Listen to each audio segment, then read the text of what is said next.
श्री शिवाय नमस्तुभ्यम। दोस्तों, पूज्य गुरुजी ने कहा कि आज आपको सिर्फ एक चावल के दाने से और एक हरे मूंग के दाने से एक ऐसा उपाय करना है जो आपके घर में धन, वैभव, संपदा की प्राप्ति करवाएगा, आपके जीवन से दुर्भाग्य और दरिद्रता को हमेशा के लिए समाप्त करेगा। और साथ ही साथ अगर आपके बच्चों का मन पढ़ाई लिखाई में नहीं लग रहा है, वे गलत संगत में पड़ गए हैं, उनकी बुद्धि विवेक उनका साथ नहीं दे रही है तथा उन्हें किसी भी कार्य को करने में आलस लगता है, तो गुरु जी ने कहा कि सिर्फ ये उपाय आपके बच्चों को भी सुधारेगा और साथ ही साथ आपके घर में सुख, समृद्धि और वैभव की भी प्राप्ति करवाएगा। तो चलिए जानते हैं क्या है वो उपाय। लेकिन उससे पहले एक प्रार्थना, अगर आप चैनल पर नए हैं तो कृपया चैनल को सब्सक्राइब अवश्य कर लें। देखिए, गुरु जी के द्वारा बताया गया ये बहुत ही छोटा सा उपाय है और बहुत ही आसान उपाय है। इस उपाय के लिए आपको सिर्फ 3 सामग्रियों की ज़रूरत पड़ेगी।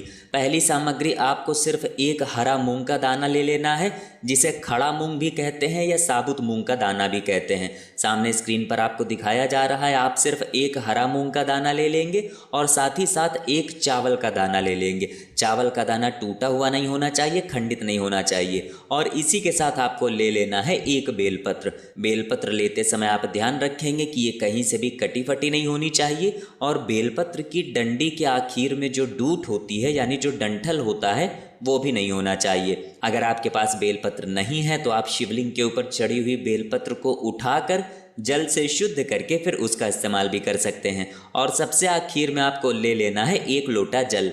लोटा आप तांबे के पात्र में ले लेंगे और जल आप अपने किचन से ले लेंगे। अब ये सारी सामग्री लेकर आपको पहुंच जाना है शिवालय। पूज्य गुरुजी ने कहा कि सुबह से लेकर शाम तक किसी भी समय आप ये उपाय कर सकते हैं, लेकिन आपको ध्यान रखना है कि आप ये उपाय सिर्फ बुधवार के दिन करेंगे। देखिए, अब सबसे पहले शिवालय पहुंचकर आप दक्षिण दिशा में बैठ जाइए और उत्तर दिशा की तरफ फेस कर लीजिए। लेकिन अगर शिवालय में भीड़ है तो फिर किसी भी दिशा में बैठकर शिवलिंग की पूजा प्रार्थना कर सकते हैं। अब देखिए, आप जो हरे मूंग का दाना लेकर आए हैं, उस मूंग के दाने को शिवलिंग के ऊपर समर्पित कर दीजिए और बुद्धेश्वर महादेव का स्मरण कर लीजिए। फिर इसके बाद आप जो एक चावल का दाना लेकर आए हैं, उस चावल के दाने को शिवलिंग के ऊपर समर्पित कर दीजिए और चंद्रमौली महादेव के नाम का स्मरण कर लीजिए। फिर सबसे आखिर में आप जो एक बेलपत्र लेकर आए हैं, उस बेलपत्र को अपने हाथ में रखिए और आपकी जो भी मनोकामना है, चाहे वो धन से संबंधित हो या फिर आपके बच्चों से संबंधित हो, किसी भी प्रकार की मनोकामना हो, आप उस मनोकामना का स्मरण करते हुए ये एक बेलपत्र आप शिवलिंग के ऊपर समर्पित कर दीजिए।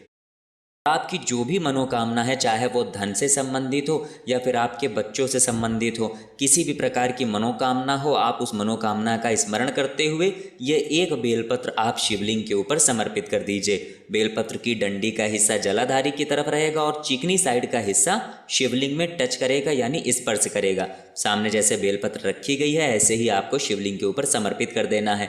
फिर इसके बाद जो एक लोटा जल है, उस जल को आप शिवलिंग के ऊपर धीरे धीरे समर्पित करते जाएंगे और लगातार शिव महापुराण के मूल मंत्र श्री शिवाय नमस्तुभ्यम का स्मरण करते जाएंगे।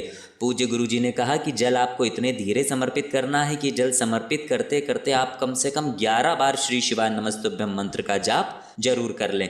फिर इसके बाद जो जलाधारी से जल नीचे गिर रहा है, उसको थोड़ा सा अपने हाथ में ले लीजिए और अपनी दोनों आंखों के ऊपर लगा लीजिए। पूज्य गुरुजी ने कहा कि अगर हम ये उपाय बुधवार के दिन करते हैं तो यकीन मानिए, चावल के दाने को समर्पित करने से हमारे जीवन में धन धान्य की वृद्धि होती है। एक हरा मूंग का दाना समर्पित करने से हमारे बच्चों में बुद्धि, विवेक, ज्ञान की प्राप्ति होती है और साथ ही साथ बेलपत्र समर्पित करने से हमारी मनोकामना भी परिपूर्ण होती है। तो दोस्तों, ये था पूज्य गुरुजी द्वारा बताया गया एक बहुत ही खास उपाय। अगर आपको जानकारी अच्छी लगी हो तो वीडियो लाइक करिएगा। मिलते हैं फिर एक नए वीडियो के साथ। श्री शिवाय नमस्तुभ्यम।